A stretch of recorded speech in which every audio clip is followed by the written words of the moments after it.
Jabari's heart raced as he faced off against Joel Doo-Doo, his once trusted employer turned adversary.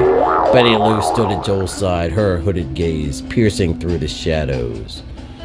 On Jabari's side stood Kim Tome, his loyal companion and brother-in-arms. They were atop the Crystal Crow, the headquarters of the Doo-Doo Dynasty organization where the final battle for redemption would unfold.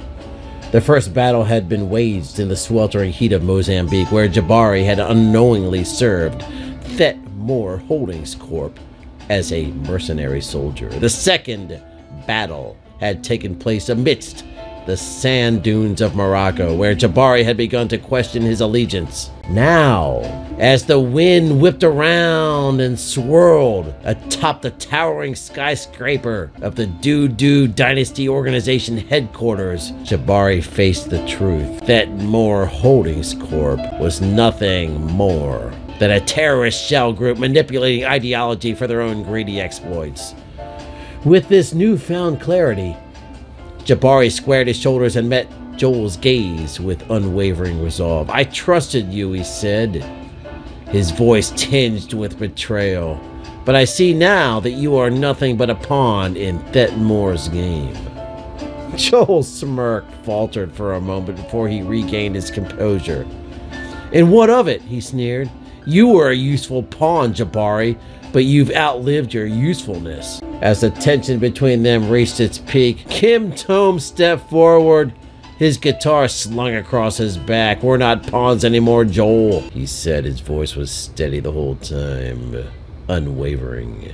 "We're warriors fighting for what's right." With a nod and approval from Jabari, the battle began in earnest. Kim's music filled the air, striking deathly frequencies and weaving a melody that bolstered their resolve and weakened their enemies. Jabari moved with the grace frantic panther, his spear striking true against their foes. But Joel and Betty Lou were formidable opponents. Their attacks relentless and calculated. They fought with a cunning that belied their true nature, and their allegiance to Thet Moore Holdings Corp. evident in every move. Or was it? As the battle raged on, Jabari felt a surge of determination coursing through his veins. He would not let Joel and Betty Lou succeed in their nefarious plans.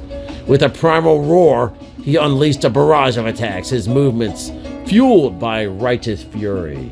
Kim Tome fought with a ferocity born of conviction. His music swelled with power, harmonizing and slinging out frequencies, refusing to yield to the darkness that threatened to consume them all. In the end, it was a combination of skill, determination, and unwavering loyalty that carried the day.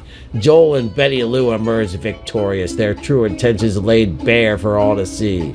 As Jabari and Kim stood defeated, their minds reeling from the revelation, Joel extended a hand in friendship.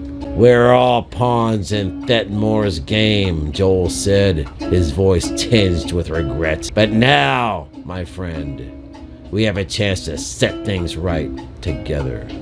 And with that, Jabari, Kim Tome, Betty Lou, and Joel Doo-Doo formed the Doo-Doo Force. Thanks for listening to another episode of The Adventures of Joel Doo-Doo. I'm Jordan Cohen, and you're listening to the Unindoctrinated Podcast.